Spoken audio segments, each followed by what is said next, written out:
بسم الله الرحمن الرحيم. النهارده جاي اعرفك على تركايه جديده جت في نماذج 2026، وهي تركايه الادجكتيف، تركايه الصفات. وهي ان الصفات اللي اخرها اي ان جي بتصف الاشخاص والاشياء، وان الصفات اللي اخرها اي دي بتصف المشاعر.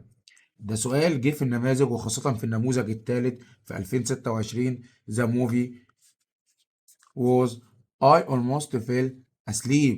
الفيلم كان ممل. ما الفيلم ده شيء او شخص، زي ما انت كده بترد وبتقول هتبقى بورنج من غير تفكير. يبقى لما الصفه يكون اخرها اي ان جي بتصف الاشخاص والاشياء.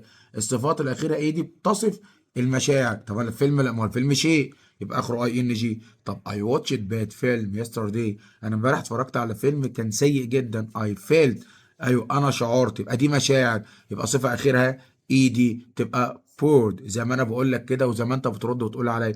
يبقى ملخص التركيه دي في السؤال ابو درجتين او ابو درجه، ان الصفه اللي اخرها اي ان جي، وبركز لك على الصفه اللي اخرها اي ان جي بتصف الاشخاص والاشياء.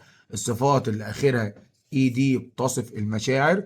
زي ما اديتك الاكزامبلز كده. خلي بالك اسئله بتتكرر في النماذج، والنهارده انت محتاج اي درجه. والسلام عليكم ورحمه الله وبركاته.